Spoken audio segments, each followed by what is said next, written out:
difficult time following my own advice.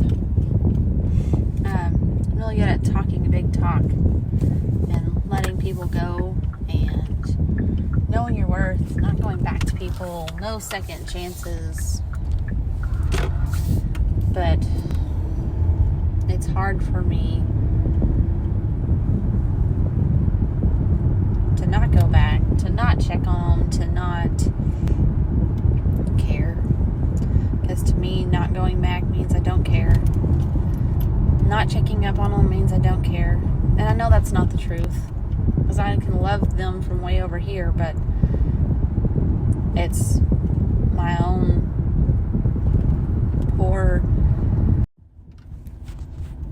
poor coping mechanisms. And it's times like this that I don't feel enough, that I don't feel worthy, that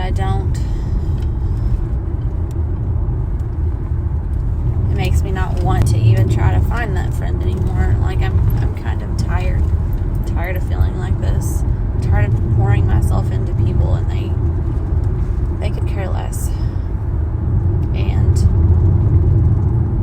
I have scheduled myself a counseling session that's normally on Mondays.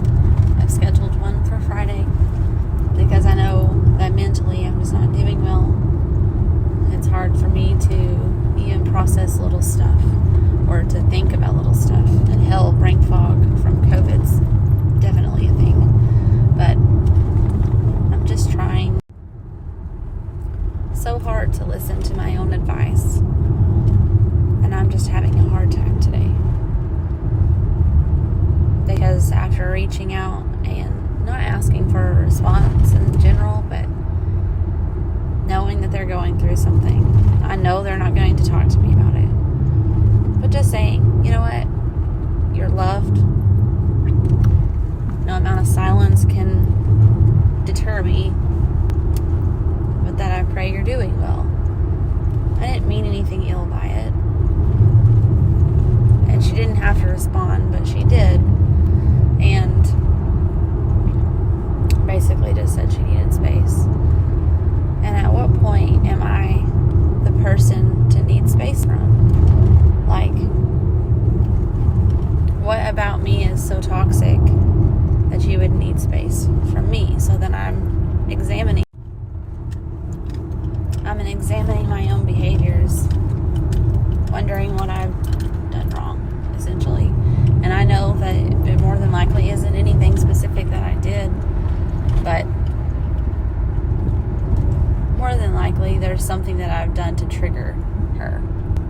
Maybe not something that I did wrong, but definitely something that I did to trigger something, and I don't even know what that is because she hasn't communicated it with me. But this is where I what if myself to death and try to figure out something that I can do to control the situation, because I never thought of myself this way, but I usually have to have control of things in my adult life because I had zero control over them as a child, and this is just one of those things that I just need